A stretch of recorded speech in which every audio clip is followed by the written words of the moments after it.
me and the cast. When your legs don't work like they used to before, and I can't sweep you out, and everyone's just laughing. I'm like, okay, sick. And I'm like, nah, fool, play my track.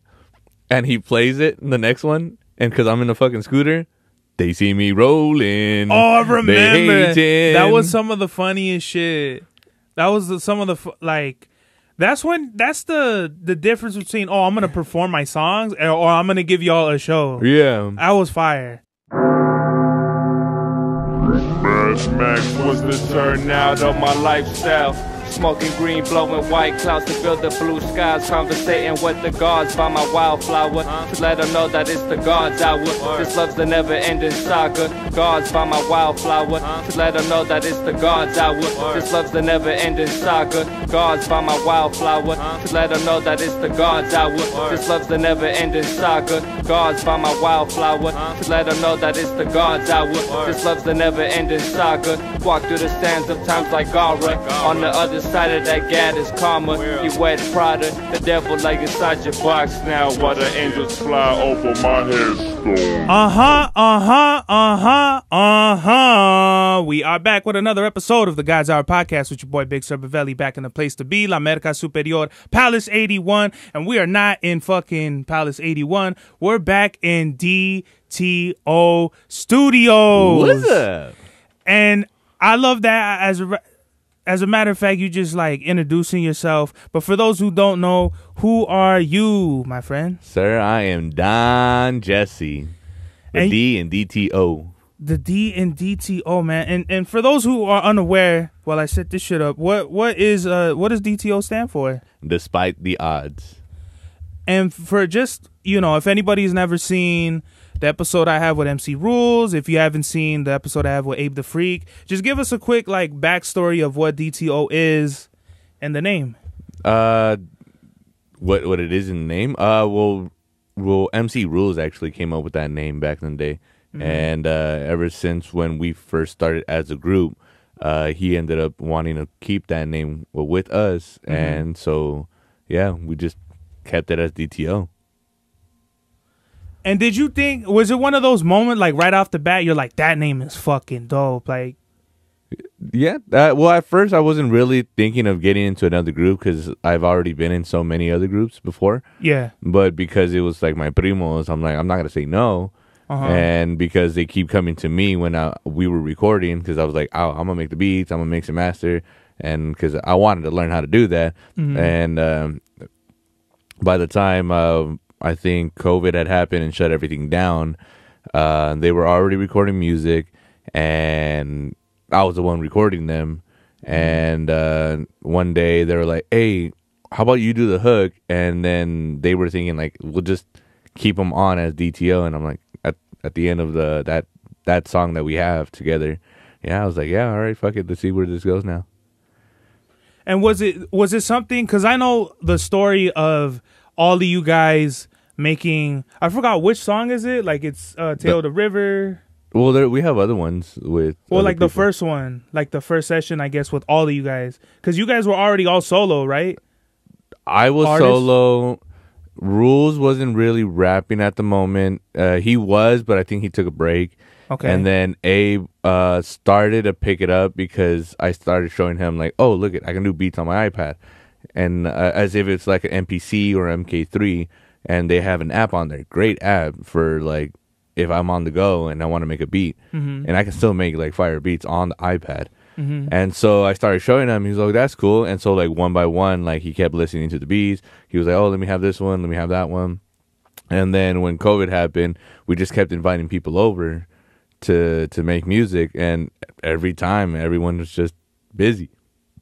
And we were like, all right, fuck it, it's just us two again. And we just kept making music until one day everyone and their mom showed up that we invited. Hey, I'm actually free today. Hey, I'm free too. And we had 12, 13 heads in one room just listening to beats and wanting to rap. And that's how the first session started, with all of you guys? Yeah. And then it just you dragged that out. That's hilarious. That was the first session with everybody, and that's because, like I said, everyone was busy until everyone wasn't. Everyone showed up, and Rulies was like, "Oh damn!" Like I knew Jesse can make music, but he's only seen me do like indie rock, and so him seeing me make beats right then and there on the spot, he's like, "Okay, no, this is different," and he enjoyed it, and he saw that my cousin Abe like was doing it too, and he's like, "You know what? I'm gonna do this." Mm-hmm. So with the first session, was it right off the bat you knew like, oh, I want to produce for these guys, or I want to just like make music for? Oh, I would always make music. Yeah. Regardless if it with someone or without someone. But do you feel like it clicked right then and there, or did it take a few songs or recording sessions before like you guys kind of figured it out, the three of you, your styles and what sound you guys kind of wanted to encapsulate within the music? I don't think we cared about the sound or the style, because with the music that we put out, we're all very different. We just mesh well because we grew up with each other. So when it comes down to ideas or like being able to talk to each other, it's just really easy because we've already known each other all our lives. Mm-hmm. That's wild. That I kind of see what you're saying, because, you know, obviously with me and my cousin, like, that's happened like that, but our styles are more similar. Like, it's very underground, very boom bap-ish, but he'll like to, like, venture off and do, like, some R&B shit, but it's always, like, the common ground between me and him, it was always, like, the underground, versus I feel like the three of you guys, Rules, Abe, you, is very like Rules is underground, Abe is like somewhere in outer space with his style, and you're very like it could go anywhere. So just when you guys are making music, what do you feel like is the common ground between the three of you whenever you guys are doing a song? It has to be hip hop related. Yeah. And I feel like that's the common ground for all three of us. Mm-hmm. Because I like to experiment with all my music, so I'll start bringing in ideas of like, what if we use this sound? What if I use this instrument, this guitar, this bass, this piano? And then they'll give me ideas too. So like one of the songs that we have, it's kind of like a reggae trap, and it's funny because like, you hear Rules rapping, you hear Abe sounding like Bone Thugs in Harmony, and I'm over here just belting out like my verse, which is more like a singing like rock type stuff. And we're all still different, but we still make the whole song feel like a whole Chinese order food. Like you got your rice, your chow mein, and your meats. Like that's how we are. Like all to put together. It's different, but it all comes together well. Yeah. In one order. That's fire. I think that's fire. Like a reggae trap sounds like something that the world needs right now. What is it? How I feel about the reggae shit and like rap is too many people that aren't Jamaican that are rapping in the patois and shit, and I hate that shit. You don't need the accent, just be you know? Yeah, who's that guy? M Red or M Dot or Dot Red Dot or whatever his name is? Idea. He's the one that's like, and I've spoken about this on like a past episode where he's like, you know, since you want to give me head, you know, whatever the fuck. I think I know who you're talking about now. When I fuck pussy turn red. Gymnastic, now the pussy dead. Or whatever the fuck. Bro, literally, that's the biggest shit. Because to me, it's like... So he's cultural appropriating, not cultural appreciating? That's really what it is. That's a great... Oh, shit, what the fuck? That's just a great way to put it. Because like, I can show you, like, there's this group in Tokyo, I think? No. There's a group in Japan named Monte Fuji, and they play cumbias. Wow. And they're all Japanese. And tell me why I was dancing in my room to the music, because I'm like, this is appreciation. Yeah. Because they're not bastardizing the music. They're actually... It's coming from a genuine place of passion. Yeah, exactly. And I would bump their music all the time because I'm like, this feels right. I know it's cumbia, and I know that's supposed to be a Latin thing, but these people over here in a different island is just showing that you can still make the same music with love, even though you're a different culture. Mm-hmm. Yeah, I think it's crazy when you could pull that off and you can do it very well. I think there's only a few, very, very few artists that can get away with whatever it is. Like either it'd be like the Japanese or whoever, like they dress like cholos, like they embrace like the cholo culture or the Chicano culture. Well, it's kind of like, you've seen that documentary, right? Well, not only the Chicano culture, but like they look like they're all banged out. Yeah. Like they got Crips over there or whatever. Yeah, exactly. Like that's what I mean more so. They got the lowriders. That's more they imported it. Yeah. I think that's cool, but when you're just doing it to make it seem like you're cool or seem like you're fucking culturally diverse or something, I don't know. I think that's corny. I think that's really corny. But going back to what like your music and stuff, like with the three of you guys, how many songs do you have together?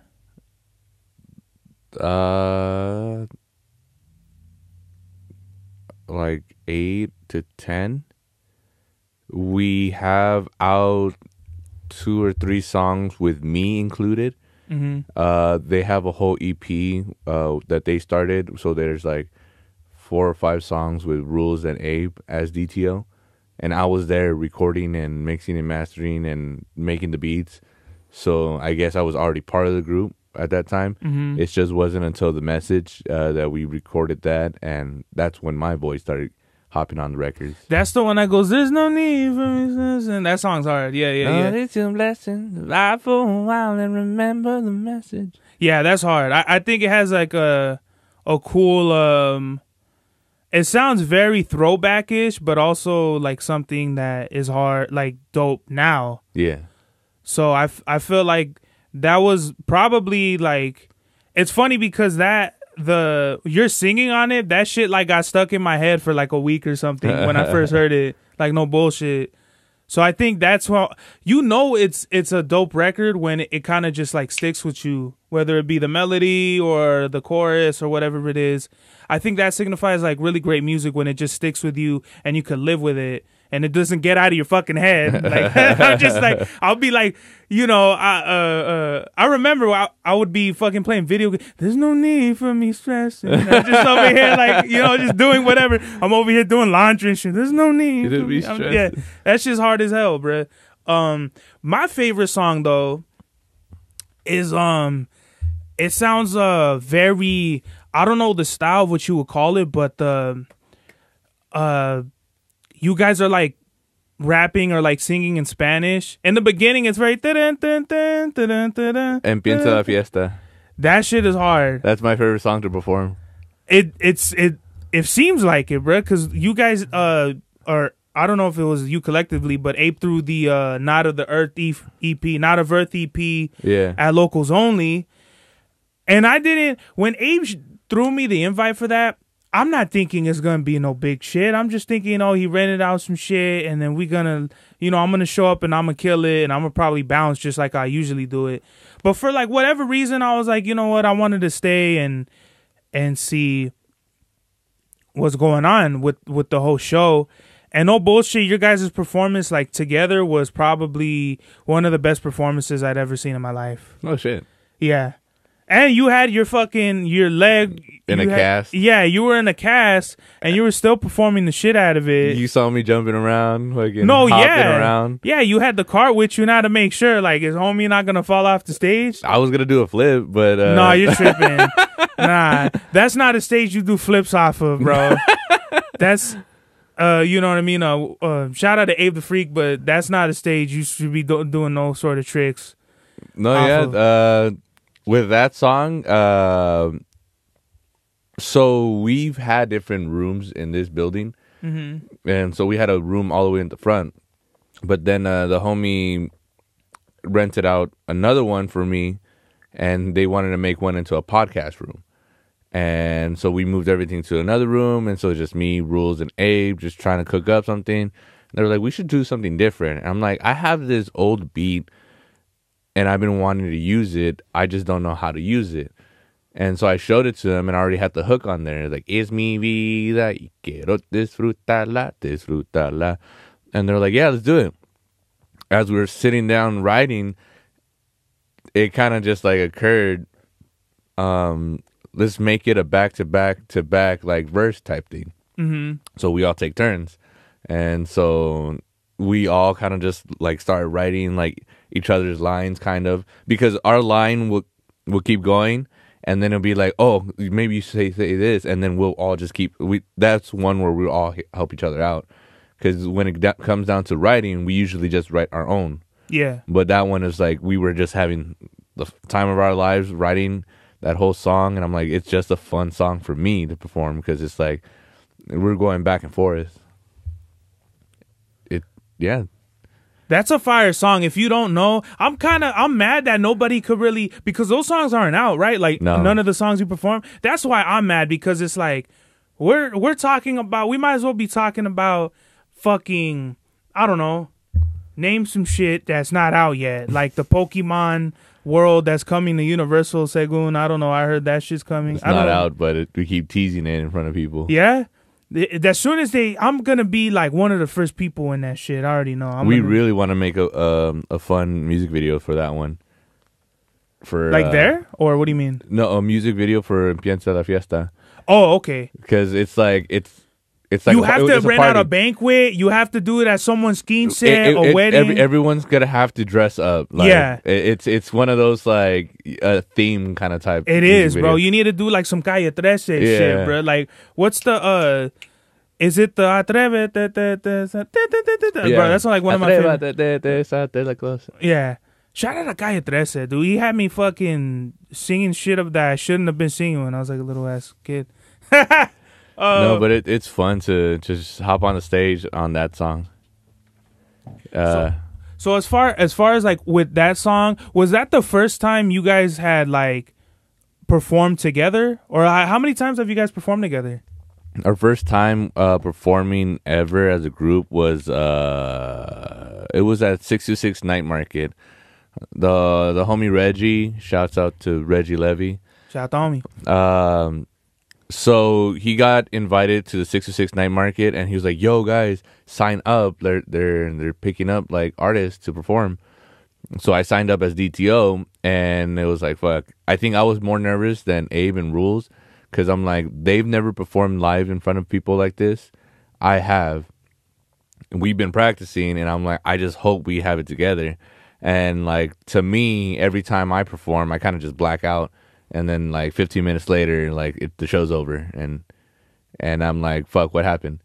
That's the best part of performing, where you just get lost in the music. I feel like I'm not there yet, but I've had those moments where it's just like you're just riding the lightning. That's what I call it, where it's just like you kind of you lose like track of like time and everything. Like if you just get lost in the music.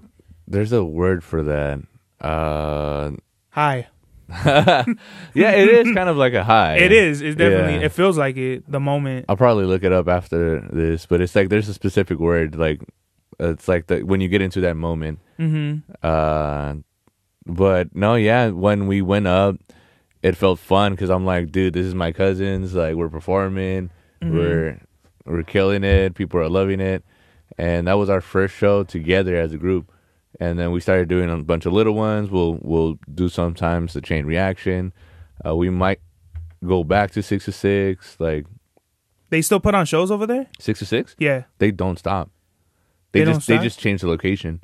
So like for a whole month they'll be like at Santa Anita, and then for the next month they'll be at Costa Mesa, and then the next month they'll be like in the Bay Area. Oh wow. So it's called 626 what? 626 Night Market. That's interesting. It's like a whole. They rent out the whole like either parking lot, or if it's like the Santa Anita, they rent out like a whole like section, and it's just. You're talking about the racetrack, the Santa Anita racetrack. Okay. They'll do a bunch of food vendors. Like it's like foodie land. Like it's just nothing but food. Really? Yeah. Wow. You caught my attention with that one, bro. Yeah, they'll be like they'll be like lobster nacho fries, like type shit. I'm not big on seafood. Really? Like it's weird. Like ceviches, right, the podcast whatever. Is over. I don't know, bro. To be honest with you, like it's weird because like unless it's prepared by a Chinaman, like there's this place. I don't want to burn the spot out, but there's this Chinese spot in West Covina that we always go to. I probably already burnt it out already. But, oh shit, what? And then fucking like they have like the most bomb fucking seafood noodle soup. It's got like baby like little baby octopus and fucking different cuts of fish and noodles, and it's fucking bomb. But when it comes to like crab and lobster, I don't think I like crab or lobster. Well, they have all different kinds of food there. Like literally all kinds of food. Fried Oreos? Yeah, probably. But it's one of those where like you want to take someone on a date, and then make sure you have enough time to like get food because everything has a line. Oh yeah, that's another thing about these festivals or whatever that got the trucks, bro. Them lines be down your house, you know what I mean, down the street by your house, bro. I hate that shit. But every time we perform, we get free vouchers, so we just eat afterwards for free. Oh, that's cool. Yeah. And this is the 626 what? Night market. That sounds fire. So there's that one, and I also performed for another one called Foodie Land up at Sacramento. That one was random. It wasn't even with DTO. A group of us went to Sacramento, kind of like a getaway, and then we were like, "Hey, what if we just look around and see what's happening?" And then someone in the group found out that there's something called Foodie Land, and we found out it's the same thing, like 626 Night Market. And we're like, might as well, because we're already going to be up there. Like, why not make it like a chance to perform in front of people? And that one was fun too. Did you have like, how did you even get your music up there to perform? Just like any other place, just have your USB ready. You had it on you? You gotta have it always on you. Like you always have to have your music ready to go, no matter where you go. One time I was at the Falconer in Redlands, downtown Redlands, and I was there for my buddy's birthday, and we were having fun, like a trivia Lord of the Rings kind of night, because that's what he loves. So I'm like, fuck it, I'm here for it. And so downstairs they're doing an open mic night. And I'm like, no way. I'm like, how can I get, how can I sign up? And he's like, here's the time slots, sign up. So I signed up after we finished the birthday party. And then he was like, yeah, here, just give me your music. I connected my phone and then performed the whole session, like 10 to 15 minutes right then and there. Fucking open mic gave you 15 minutes? Yeah. Wow. And everybody take notes. Go with one song, you get 3 minutes. Fuck you. What the hell? I performed a whole set off of open mic. That's genius, bro. I say like 10 minutes is good for an open mic. I'll say like 2 songs at the least. Minimum 2 songs. Yeah. Maximum 10 minutes if it's an open mic. Yeah. Because more than that is definitely a okay, set. You got a whole show now going on. Yeah. 10 minutes is good though. Like a quick 10 minutes, you get whatever your most fire shit. And then he hit me up and he was like, "Hey, bro, I like your music. Can you come back and do whole 30?" And I'm like, "Let's do it." You got a whole 30 in the chamber? Yeah, it's all different kinds of music. Oh, okay. Because like I'm sure, like you've seen my indie rock stuff, you've seen my hip hop stuff, like you've seen like the R&B type stuff. Like, so I just lined it up and I kept saying like I'm a genre hopping artist. Like so like you're gonna see different music if the longer the set goes. Wow. So like I had 3 back-to-back songs of indie rock, and then I switched over to like oh no, it was backwards. It was hip hop, and then I did like the R&B because that R&B song has guitar, and then I ended the night with the indie rock. So you kind of made it flow, like you made it bleed into each other. When you do shows, like when you did that show specifically, and then you're talking about you performed 30 minutes, right? With that, what you think you got the biggest pop from all them songs? Was it the hip hop? Was it the R&B? Was it the indie shit? What do you think? What was the most receptive? I feel like it depends on the place. Yeah. So like if I'm going to like downtown, but I'm talking about in that specific show. What was the biggest pop you got, or do you remember from everything you played? looking around, because I'm trying to focus more on the music, so I kind of, like I said, like I'll blank out when I perform.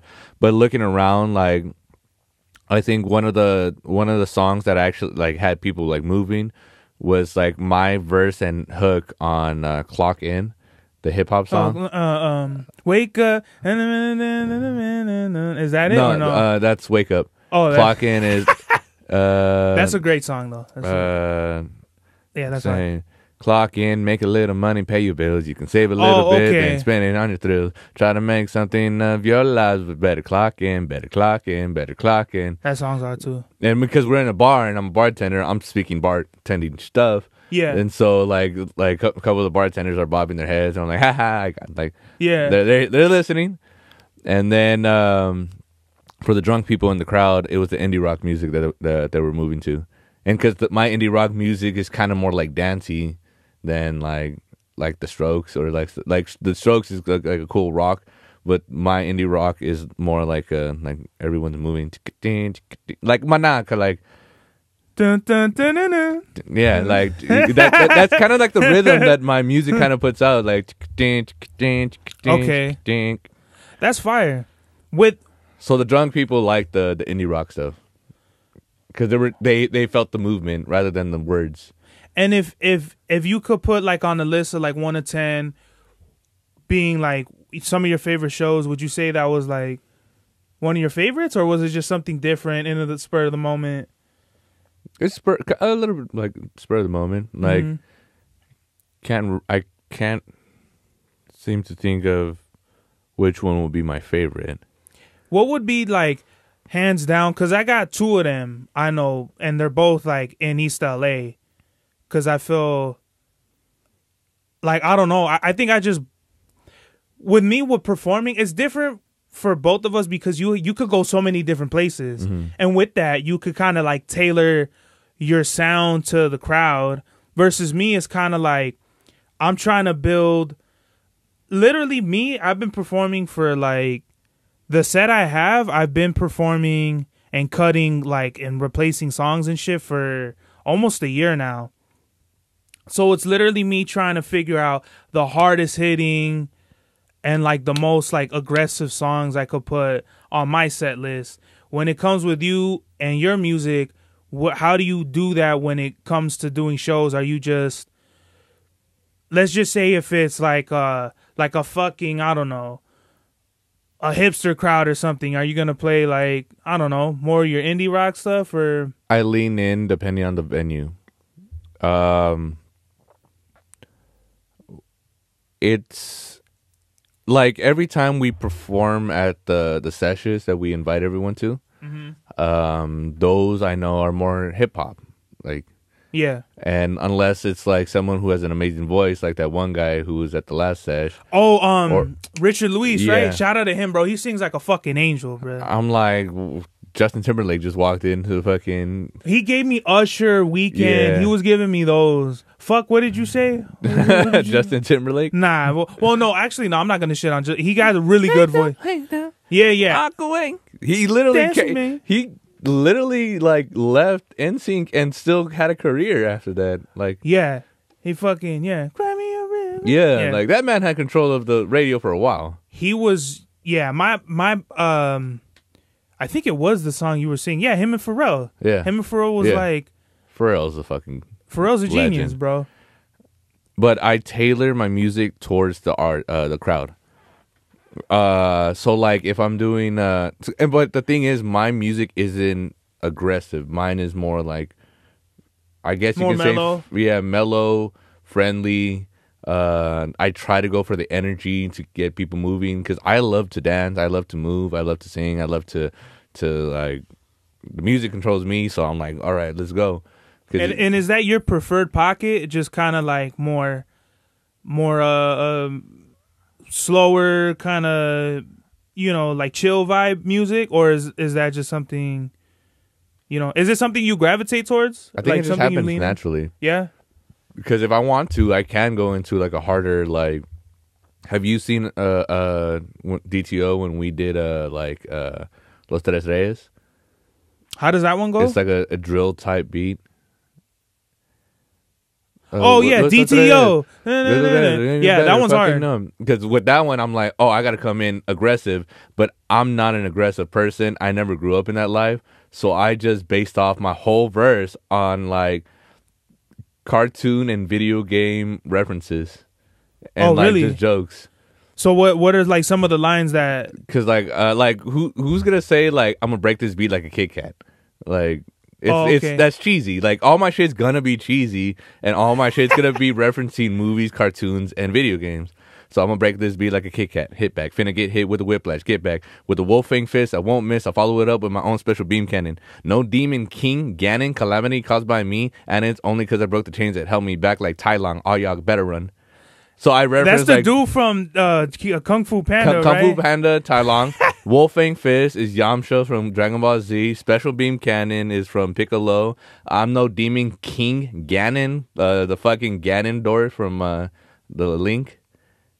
Oh, wow. And then I say Calamity caused by me because like there's a new Ganon version called Calamity Ganon.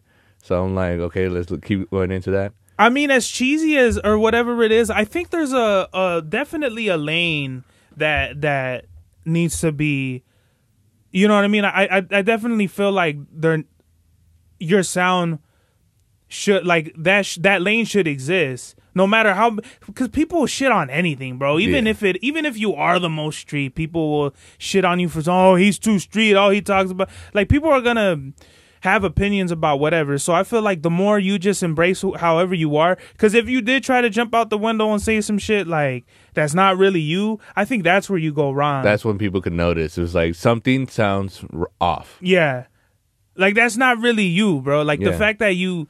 So that's why I was like, I gotta sound hard, but I gotta lean into like what I am. So like that's why I reference cartoons, movies, and video games. That's fire. I love the whole. Like Starker, shout out to Starker. He has raps like that where he's like he'll say like shit like fuck, I can't even think of shit like you know, I blaze the fire like Blaziken, or the blue face, like he's talking about his watch like the blue face obelisk or some shit like that, you know, the roly blue eyes white dragon or some shit like that because it's blue or whatever. Yeah, I think that's dope, where it's just, it don't have to be super gangster or whatever. It could be like clever. Yeah.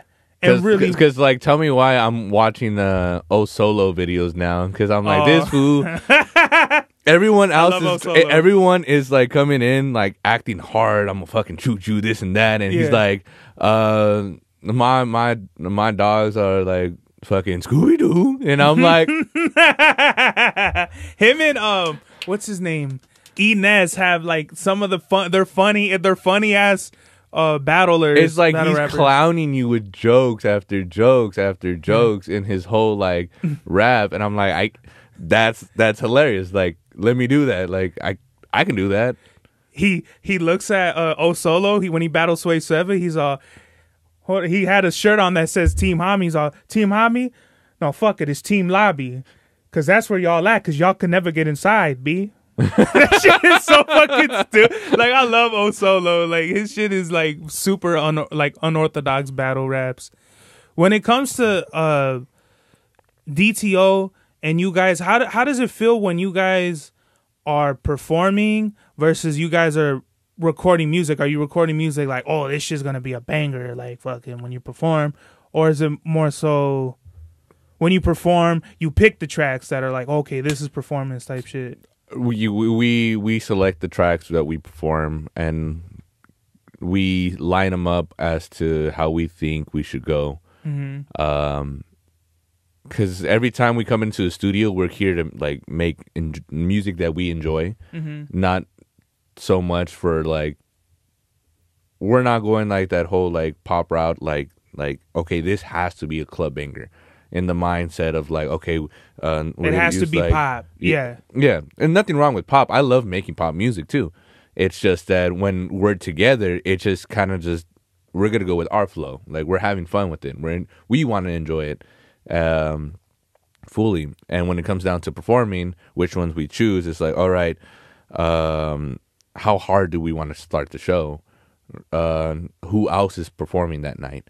all right, we want to be louder than these people. All right, we'll start off with Los Tres Reyes. And then we DTO, Los Tres, and fucking we're just going ham. It's a great opener. It's a good start because I feel like it's very contemporary to the sound now. And then it's like your other tracks are like, okay, well, now that you've heard this is what else we got. Yeah, I think it's really great. We calm it down, but we keep the energy going. Yes.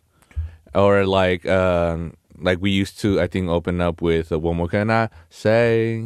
Already came. Why is that not?" And that's just the vibe. And we're like, okay, it's just a bunch of like people performing music. They only get 3 songs. All right, let's just chill out, and we can still like vibe with it. That's dope, man. I think seeing you guys, I feel like I want to hear a whole album of the Fiesta song. Cause just being that, I'll tell you right now, when I went over there at Locals Only, that was the biggest pop. And not only because we're all Chicanos, we're all like raza, and that's the pocket. Like if you ever wanted to do like for the Chicano market or whatever, I think that'll be a solid whole album to flesh that track into a whole project. Because for me, that shit was like, it's fun.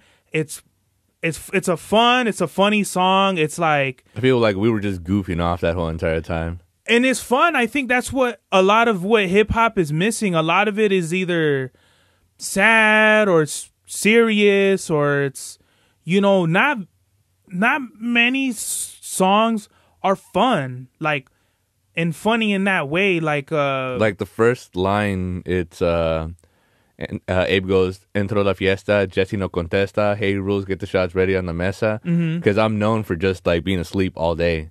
Like if we go out to like a cabin trip or something, like a little staycation, nothing too far, we just want to get away from everything and enjoy ourselves, I'll be asleep the whole entire time. What the hell? That's the opposite. My body is tired. My mind is running at 100% all the time, making all like being creative and stuff like that, working and stuff. So when I get to a place where it's just like I got nothing to stress about, just like sleep mode. Yeah, regain all that energy, and because like once I come back, going hard again. And then I think I referenced my cousin who sings very well in like mariachi style. It's like, no, ese es mamón pa fondo a caliente. Frankie over here be singing like he's chante. And so it's like little references just for ourselves. It's like, yeah, it's like that's what makes it fun, because it's the same thing. Sean Paul's done it where he's referenced like Chander Paul. Sean Paul. Chander Paul. Who the fuck is that? What is that? What's that reference mean? When Sean Paul like said his name, it's a reference to Chander Paul, like a whole different person. Who the fuck when you hear him say Sean Paul, that he's not saying his he's name? Not saying Sean Paul. He's saying Chander Paul. Who the fuck is that? You haven't seen the video? Is that his dad? No. What? You should look it up after. I thought he was saying Sean Paul. He don't say that? He doesn't say Sean Paul. He says Chander Paul. Well, you said he was making references, right? He was making references. Well, to names. But what I'm saying is like the song "Get Busy," where he's like, "Get busy, Jody and Rebecca." Well, basically, he's just naming people. Yeah. That's what kind of I was saying, where it makes it fun, because it's like there could be somebody named Chente, or you might have a homie. In reference to West Indies rock legend Shiv Nareen Chandra Paul. Put that away now. I don't even want to read the whole. I don't want to even read the. You done fucking bamboozled me on that one, bro. But yeah, like what I was going back to is like, cause me, whenever I make music, my pocket is very like serious, especially now it's like punchline heavy, and I rap a lot about like the dark shit that I've been through in my life, and it's very like I'm taking a lot of my anger out, and like all the negative shit that's bottled inside me, I just spit it on the mic.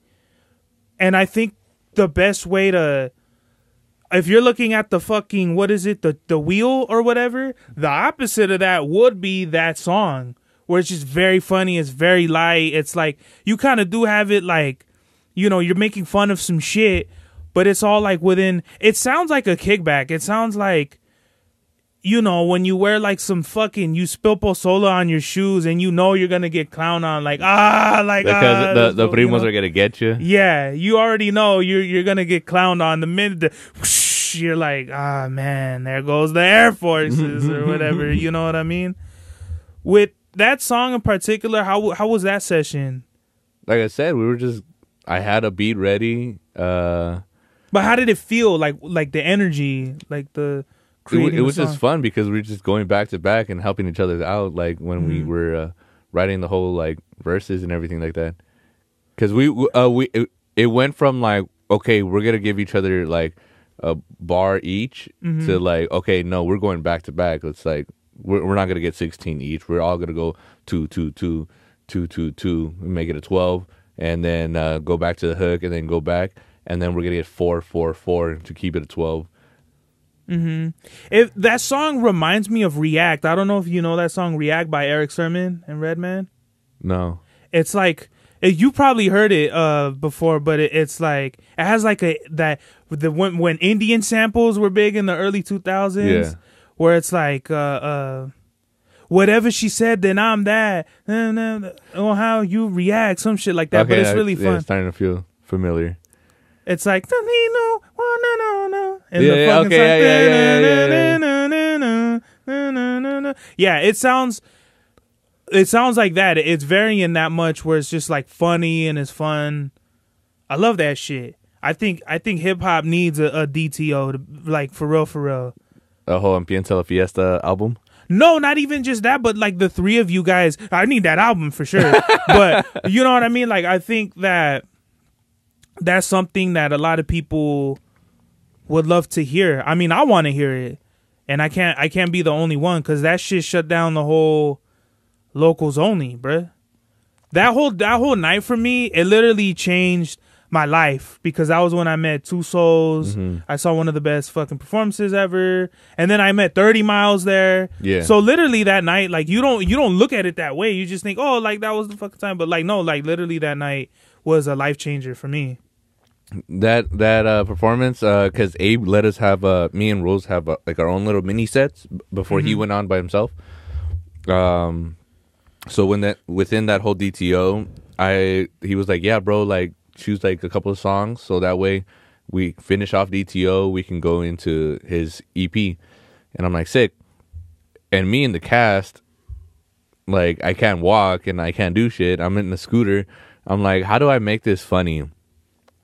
So I set up a little skit to be like, hey, yo, DJ, play my track. Because I'm like, oh, my name is Jesse, Don Jesse, D from DTO. Like, I make my own music too. All right, DJ, play that track. He's playing along. So he hits play. Me and the cast. When your legs don't work like they used to before. And I can't sweep you out. And everyone's just laughing. I'm like, okay, sick. And I was like, nah, fool, play my track. And he plays it in the next one, and because I'm in the fucking scooter, they see me rolling. Oh, I remember. That was some of the funniest shit. That was some of the that's the difference between, oh, I'm gonna perform my songs or I'm gonna give y'all a show. Yeah, that was fire. That was hilarious, bro. Because you can't just be up there. You gotta fuck around. Like if I were to go up on stage like right now, like, hey, the owner's asking me to see if there's a Michael in here. A Michael? Michael, please raise your hand. And if you see anyone raise your hand, I'm like, all right, thank you for the mic check. What the fuck? You threw me off for that one. What the hell? You threw me for a bamboozle on that. What do you say if there's no Michael? That concludes our mic check. Oh, what? That's like battle rap shit where you like... Where that fool's like... I feel like when I get on stage, I want to be stupid. I want to make people laugh. I want to make people feel good. I want people to feel something. Like, if it's like happy, sad, mad, glad. But like, if I'm going to be stupid, I'm going to be stupid. That's totally the opposite of what I do. Because I'll go up there, you know, Ball Heights, what the fuck is good? And everyone's like, oh shit. Like, it wakes everybody, like, it's just the the crowd wake her up or whatever the fuck, and whatever. Migs, drop that shit, and then I'm into it. Because usually when I open up performances, it's one of the an older song of mine is the "Make This World Mine," and I usually have to switch it to a clean version because I'm depending on the place where I'm at. But it's you can mess with me, I'm on my own shit, can't you see? It's mine. Because for me, I'm all right, we're starting up, we're waking up, let's go. Kind of type energy. And even that one has some references to some lame shit. I don't think it's lame. I think it's just in the pocket of what is very true to you. You know what I mean? I don't because as musicians, especially us, we're very our worst critics. Yeah. You know what I mean? And I'll have songs like that where I'm man, why'd I say that? Or this shit is dumb. But then I'll listen to it again and I'm well, fucking, that's what I wanted to do. That's what I was feeling at the time. I'm not going to go back and rewrite it. I'm not going to, it's a moment in time and it'll forever be that. The more you try to perfect it and overdo it and all that shit, I feel you lose the validity in it, the naturality. Now you're trying to make it more artificial when it's just leave it alone. I think it's dope, man. I think it's really dope. We didn't spend 45 minutes just talking about straight music, bro. We didn't even get. You started off the podcast saying but what the fuck is what's up, bro? What's up? That shit is hard, bro. Where did that come from? I have no idea. The first time I ever seen you perform, because we was in Firewater Bar, you said that you were like, can I get a what's up or whatever the fuck you said, and everyone said it, and you were works every time. I'm that's a man that knows what he's doing up there. He knows how to. I was bro, why didn't I think of that? Well, I need to come up. That's literally kind of. Or Phil gets a, can I get a yer? Yeah, who says that? Phil. Phil? Who fucking Phil? Is that? Have you not met fucking Phil? I don't think so. You were at the last sesh? You left early, huh? I left. I always leave early. Okay, bro. So he was there. So he has a something to call out people to. Oh, so does he? It's just when you're up. Yeah. So whenever you're up there, it's just something that you feel there's a homie named Dami. Shout out to Dami. Usually he starts off shows with can I get I'm good, I'm great, and the crowd goes I'm good, I'm great. All right, guys, let's keep that energy. And after every song, I'm good, I'm great. And so by the end of the show, everyone's just saying I'm good, I'm great on their own. Okay. So it's everyone has the something. hook. Everyone has a hook. Attention grabber. Yeah. Me, it's either especially at Righteous Fest, it's either do we prefer flour or oil? Yeah. And then it's all y'all are faded because none of y'all responded. Yeah. Everybody's just looking at me and shit. I love both. I love the response. The responses either be both or rosin, or you get some shit like that, or it's very you want to give the listener an experience. Mm-hmm. What's going to separate you from the last dude that just went up? Yeah, I get we all kind of have different shit going on, but it's more so, when that fool said what's up, that shit was some funny shit, bruh. You know what I mean? And then we got into the music. So, not only, bruh, we're all good in some way. We're all dope in our own way, but what's gonna separate you from everybody else? What can you what can you give the listener something to walk away? Be I never seen no shit like that. What's funny is that even at work, I'll say it, and my coworkers will say it back to me when I say what's up. Mm-hmm. So they'll be hey Jesse, I'm what's up? And they're what's up? And I'm that reminds me of is a Scary Movie where they pick up the phone. What's up? That shit is hilarious, bro. I love that shit. I don't know if you ever seen wrestling, but the Dudley Boys would do that shit. They'd fucking if one of them would be on the top, they'd be what's up? And they'll do that shit. Gotta love fucking wrestling, dude. You ever up to wrestling these days? You ever up on that shit now? I haven't. I think we saw SummerSlam one day, in here in the studio. Oh, really? Because they had the they had the pass or whatever to watch it. Mm-hmm. So no, it's still fun to watch. Yeah. I saw Rey Mysterio Jr. lose, and I'm like, hell yeah, you can't fucking beat Daddy like that. Fucking Rey Mysterio is my man. Like fucking there's two favorites of all time for my wrestling. Mm-hmm. It was always Undertaker and Rey Mysterio. Ruthless Aggression Classics right there, bro. Yeah. That's the era if you don't know. Like, wrestling is broken down into eras. Yeah. The golden age is the 80s. Yeah. And the Attitude Era is the 90s. You know, Rock, Steve Austin. Mm-hmm. And then Ruthless Aggression came in like John Cena, Edge, Undertaker, Mysterio, Batista. Those are like my favorite. Like, obviously that's the era I fucking grew up in. But now, like, Ray is all old and he's kind of fat. And Yeah. Well, I mean, like, time's gonna get you. Well, yeah. But it's just like, he kind of has like the Hogan effect where Hulk Hogan, he was like all like, he was more chiseled in like the 80s in the heyday of Hulkamania. But then later on, like, he kind of got like, you could tell like he has like a fat He six couldn't pack keep or up. so. Like, yeah. Well, like, obviously you get old and you're like, whatever it is, but You can't be like Undertaker and hide it under all that clothes. oh, same thing with him too? Because What? I didn't see his later matches. Well, you can't see because like he's wearing actual clothes. Yeah. So like they can't be like him and hide it and give like this like visual as to, Oh, I see what you mean. like yeah, he's hiding it. That's why you can't tell like he's getting older. Like that shit. Especially because he wears makeup too and Yeah. shit. Like the eye, whatever the shit that the chicks Hey, did wear. you know Kane became a mayor? Oh, I've been knew that. Yeah. Yeah.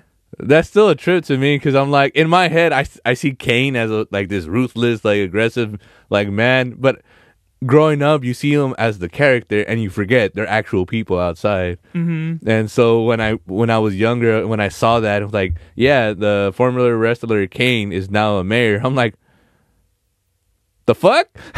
And he looks completely different. He looks doesn't- like a father figure. He looks like a actual person. because he went from the long-haired mask-wearing Kane to where he would rock the shaved head with The See No Evil fucking... Yeah, bro, the fire, bro. I think wrestling is one of the things that That's theater right there. not only is it theater, but it's something that I loved growing up, like as a little ass kid. Like I actually seen Raw live at the fucking when the Anaheim was the Pond, back in like 2006. And now I feel like wrestling is probably the biggest it's ever been. Probably, I don't know if you're up on it now, but Rock came back and they had WrestleMania. There was a whole controversy about that, no? As far as what? I forgot who it was, but he came in and they wrote in the script that the guy who was up for the title belt, Oh yeah, Cody stepped Cody down so he can give Rock a chance to go up for the title belt. Yeah. And everyone's like, dude, you just destroyed the whole storyline that you were going to give this guy. Yeah, he stepped all over it. Yeah. I feel like that was planned. They in WWE, they have something called kayfabe, which means they are who the characters are wherever. If they're doing if the Undertaker did a CNN interview, he's the Undertaker. Yeah. You're not going to see him as Mark Calloway. Yeah. You're going to see him as the dead man. Until finally, like he retired and went on to Steve Austin. I'm like, oh, okay, I love seeing this. Like, Yeah, this you see the actual person. Yeah, He has his own podcast too, by the way. I gotta check it out. It's fire. But what I was saying with the with that shit, the controversy, they planned it out. You're not gonna, because Rock, a lot of people kind of forget Rock came back in January, because I felt like they were trying to see, okay, if Rock comes back, how is the crowd gonna be receptive? Mm-hmm. He came back as a babyface and everyone loved it. He got a big pop. You know, The Rock hadn't been back in like 10 years or whatever it was. So this is January, and the fucking when it was announced it was going to be Rock Roman at WrestleMania, I think that was February, just a month later. So you could tell Rock was like, I want to go heel and I want to be a bad guy, because The Rock didn't find his success until he became a bad guy, until he became a heel. So yeah, it's just fire. It's just if this is nerdy shit, so like skip 10 minutes or whatever. This is like something that is very inspiring to me as I've always artist. wanted to make an intro for a wrestler. Yeah? And I think I might have the opportunity. If you do, you better take that shit. But no, I have to like step up and like put my foot in the door because there's someone who has a connection, not for WWE, like it's one of the smaller ones. AEW, NXT. Well, that's a subsidy. Or that's kind of like the farming into WWE. But whatever it is, bro. Even if I've always wanted to make an intro for a wrestler. Yeah, and bro, you could do it just because there's so many different genres that go into wrestlers' themes. Like you have Kane, which is like let's say Ruthless Aggression Kane, the da-na, da-na, da-na, like that's super rock. You have Eddie Guerrero when he was in the LWO. Okay. That was a more fucking like this kind of like boom boom boom. Boom, boom. I don't know if you ever heard that theme song. I think I did. And then the trumpets in the back. That shit is hard as fuck, bro. Like there's so many Rey different. Mysterio's Booyaka Booyaka 619. My favorite one was the Who's That Jumping Out the Sky? REY Mysterio. Oh shit. You remember? You don't remember that one? I forgot about that. That was before that one. Yeah. You know. Cause he's kicking your ass. Come on, who's that jumping out the sky? We're about to sample that. Yeah, you got to, bro. Yeah, shout out to Ray, or even going back before NWO Wolfpack with Kevin Nash. You know, it's very dun dun dun dun dun dun dun dun dun, very like Bowser, like kind of don't turn your back on the Wolfpack. That shit is so fucking corny, but it's like it works. Like. There's so many different like music shits. You have an opportunity. Like, you could do it. Yeah. You could do it for sure. Especially with your diversity, with how dynamic it is that you create music. It's definitely something that I feel you have a great opportunity because you're there. If I were to do it, I'd be like, well, fuck. Like I could write lyrics for somebody, but I don't think I could fucking go. Like my range is so like here that it'd have to be like, okay, well. Now I gotta think of the character and yada yada yada, but like more my style, like hip hop or some shit like that. Mm-hmm. I could definitely produce, whatever. But if I wanted to make like a whole song with just me, it'd have to be more like maybe R-Truth or like I don't know if you ever remember Crime Time. Crime Time was Shad and JTG, but in the beginning it's like yo yo yo yo, like it's all fucking. It's a stupid ass theme song, but wrestling, man, it's awesome. What are some of your favorite wrestling themes? The Big Show's funny. Well, here comes the Big Show. But John Cena was a fun one because I grew up with that one. Which one? There's the Word Life one. So no, the one they think you're untouchable. Word Life. No, the one they memed.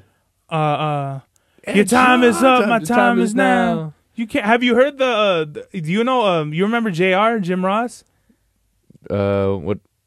No. He's like the fat dude with the cowboy hat that announces. He's on the commentary. Yeah, this is JR Jim Ross. Yeah. They AI'd him. Singing "The Time Is Now." No, fucking hilarious.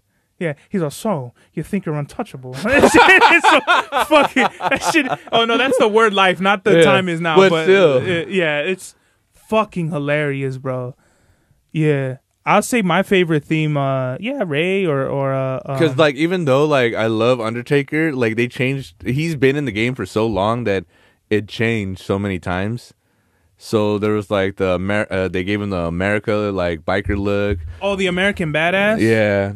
Rolling. Yeah, Limp Bizkit. Yeah, he had the other one too, which was like, you've done it now. You've done it. I didn't. Or like the one where it's just bells in the beginning. Dun, that's the hardest one.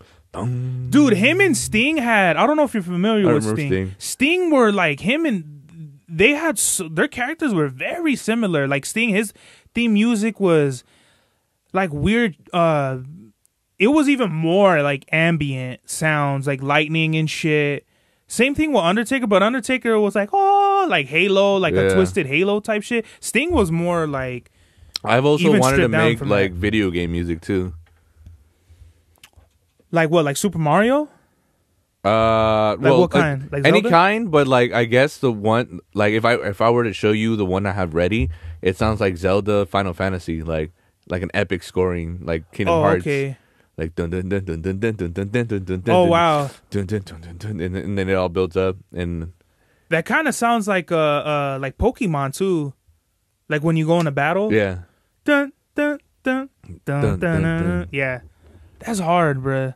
I love that you're so into these different. Like you could create so many of these different genres. I think it's because the way I grew up, I was introduced to all kinds of music.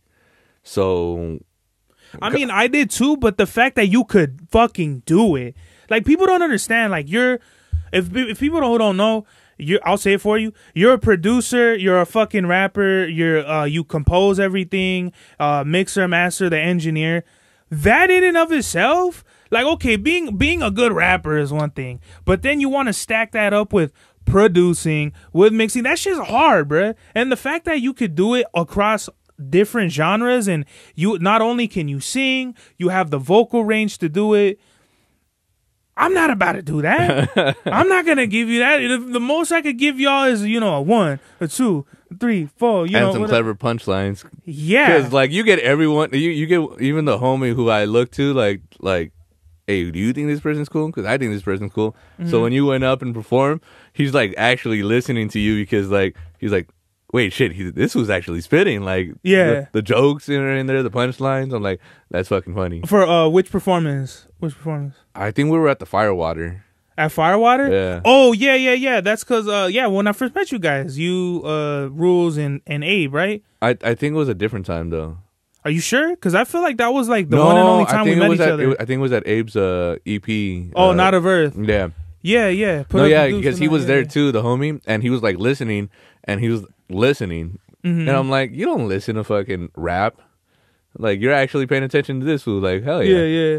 I appreciate that, man. Shout out to the homie. I'm just, for me, I know my limitations. I know where I want to go, so I kind of just try to give it like some flavor or add some funny shit, you know what I mean?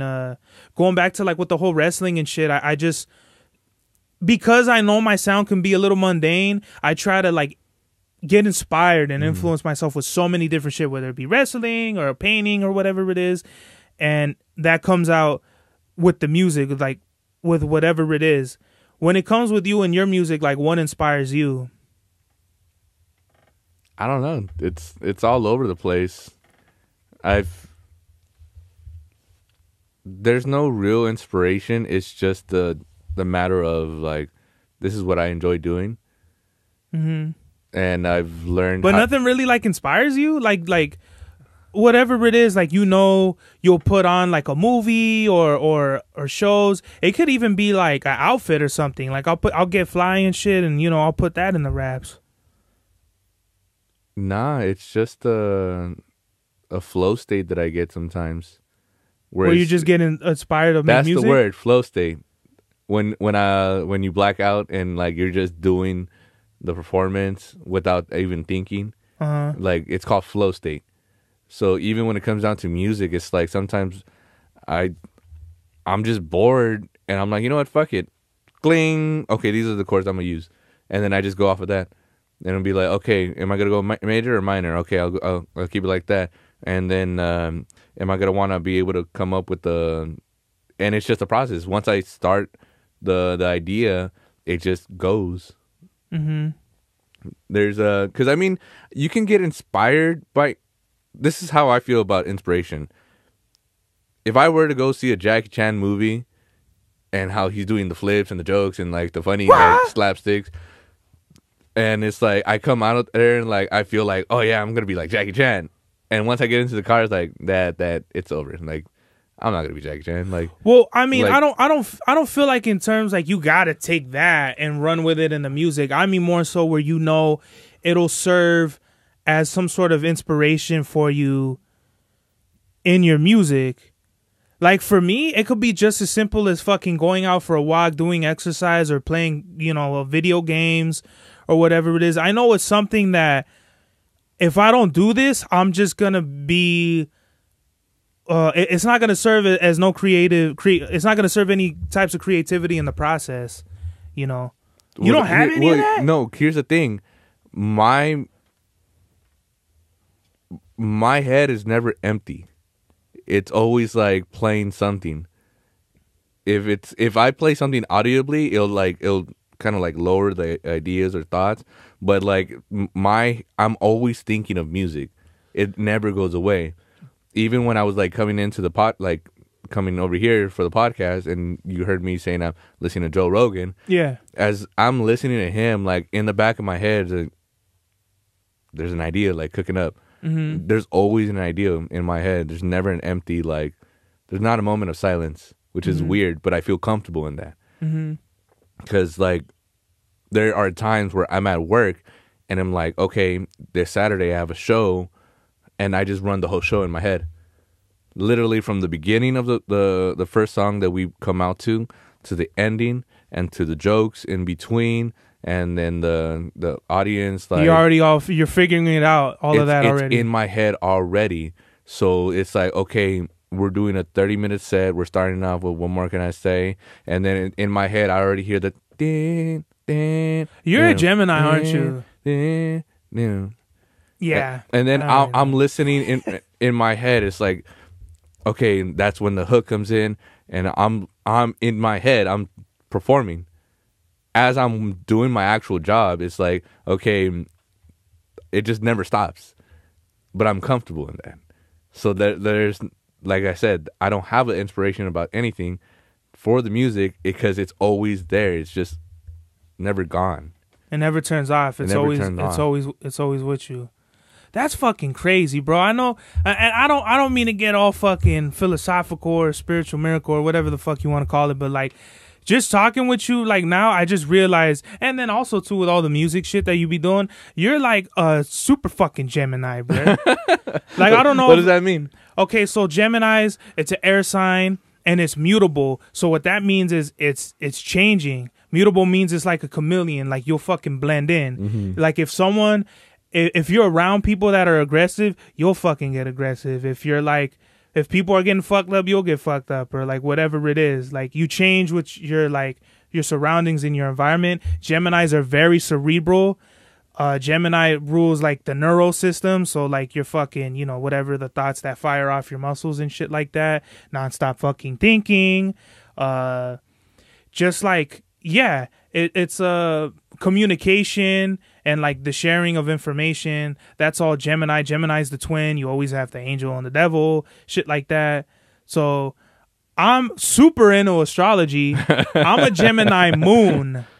So I'm a Capricorn sun, Gemini moon. You're a fucking Gemini sun. I don't know what your moon sign is. I was born May 25th, 1994.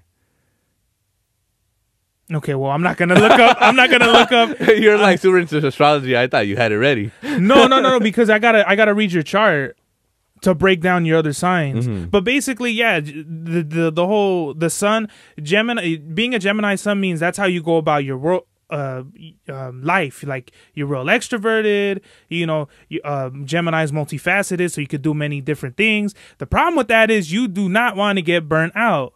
So there's obviously a yin and a yang with everything like that. But yeah, I just, I'm super into it. That's how I talk to girls. I just, you tell them, your retrograde is coming. Oh my God, really? And it's just like, yeah. No, I what's crazy is I also do art. I also do photography. Yeah. I also do videos. Yeah, your videos are sick too. The ones that you show me, them hard as fuck. That's how you know. Yeah, it's Gemini shit, bruh. Pac. Well, it's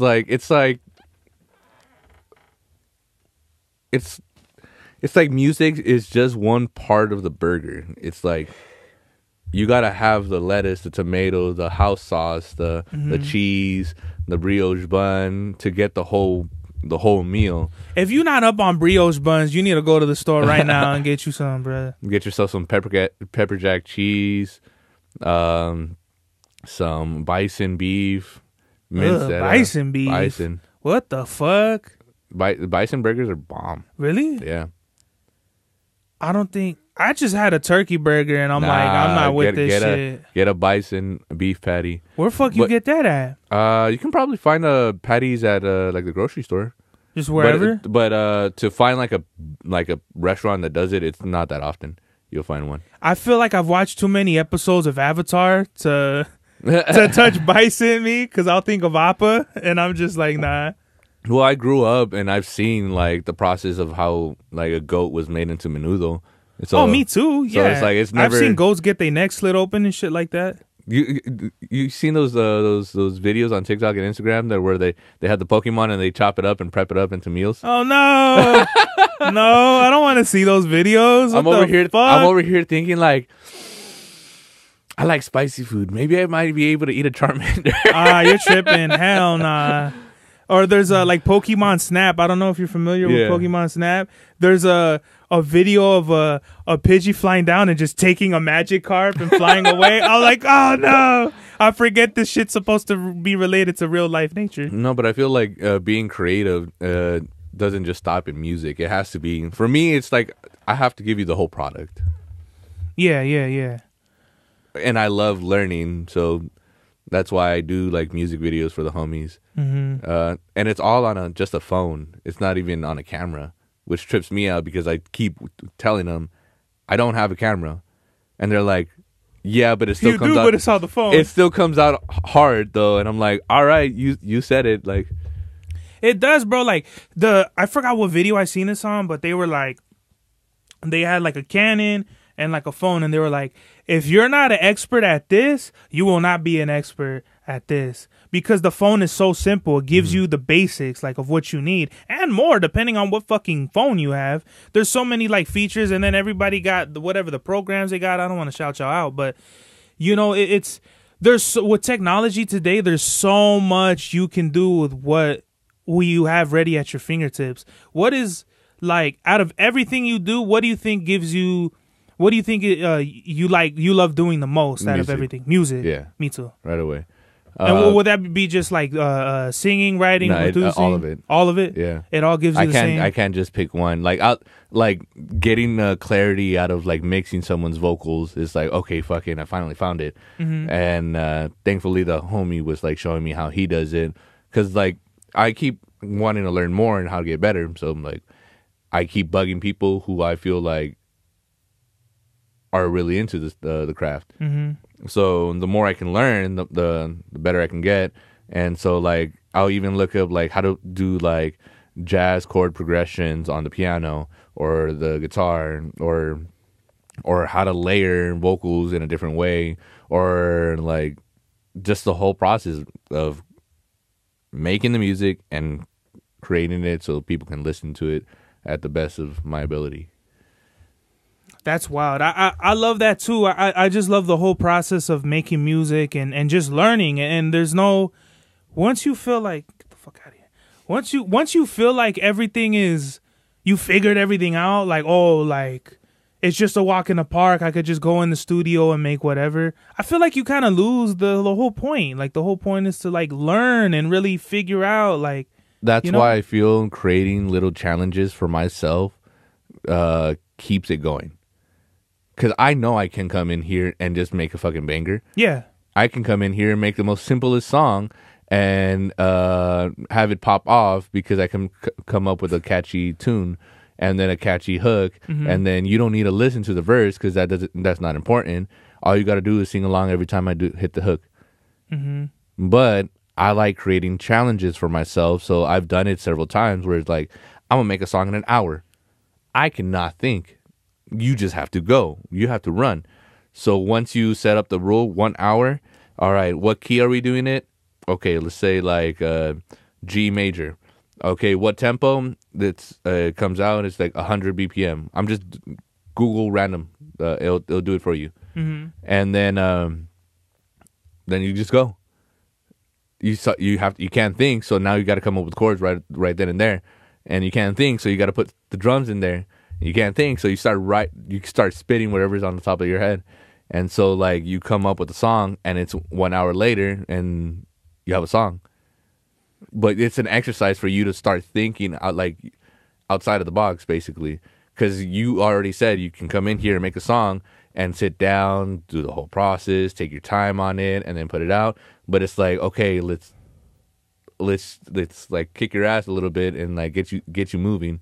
It's like working out. It's like sometimes you gotta do the HIIT workout to like get flex the muscles that you haven't worked out in a while. And how do you feel like that? What does that do for your artistry or your creativity or whatever it is? No, it's like, what do the challenges do? Like, do you feel like it gets you out of your comfort zone and like it helps you with the other? It's just like sharpening your blade. It's like, it's just to make sure your versatility. It's just to make sure you're still up to par. Because I've done it where it's like, I told you, like, I'm gonna make a whole album and each song is gonna be only with one instrument. You're not gonna hear any other instruments aside from the bass, the drums, and the piano and my vocals. So that, let's say the next song is just all brass. I know how to manipulate sounds now to the point where I can make a brass sound like a fucking monster if I wanted to. And it's because I can control the automation in there, and I can make it sound wider, some distorted. I can make it like. Now I made rules. I have to abide by that and use my creativity to make it sound cool.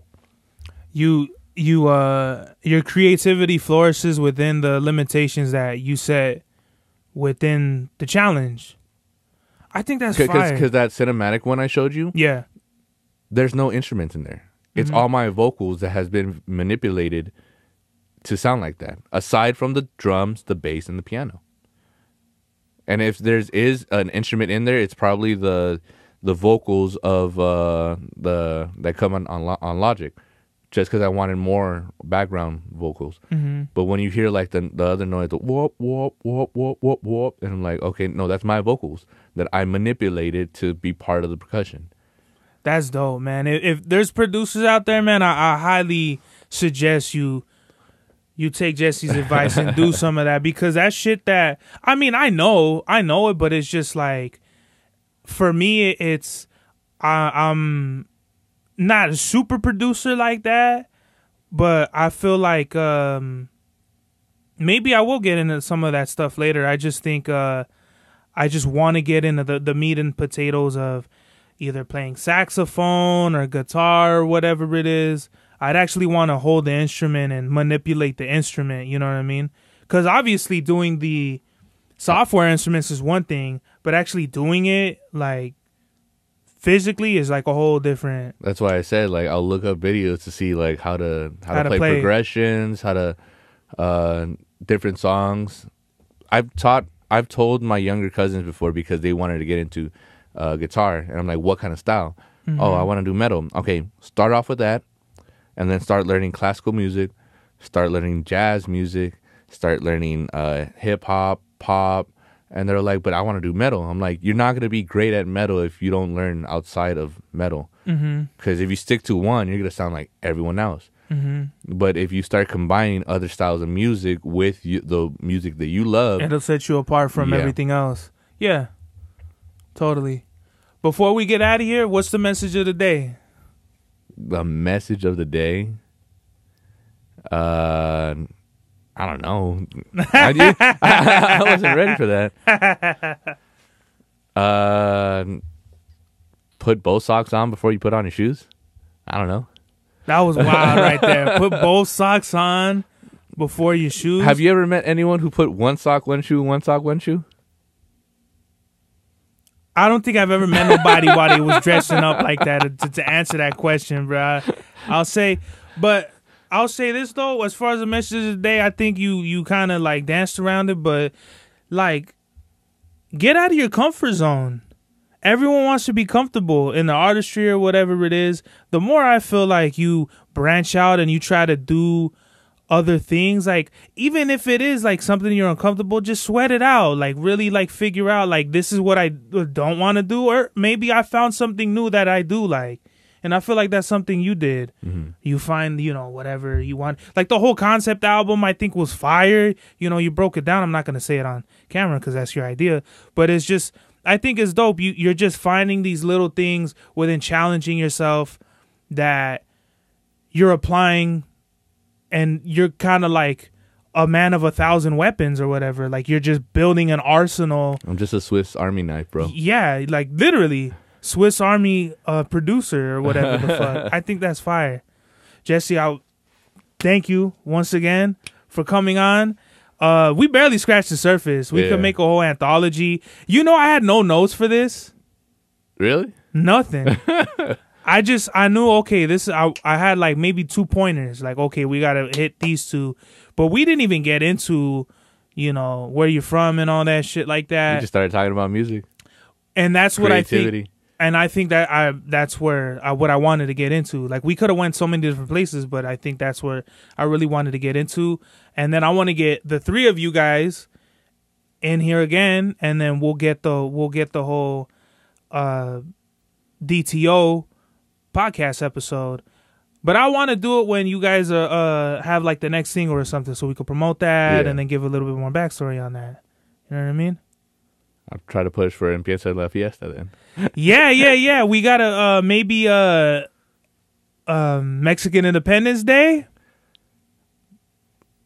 We have enough time, yeah. Yeah. Just fucking, I don't know. I'll definitely shoot a video, do the whole industry bullshit. You know, go to the brunches, the Rock Nation brunches, you know, shake hands and network with everybody. Get the song out there, man, because I think that's one of them ones for sure.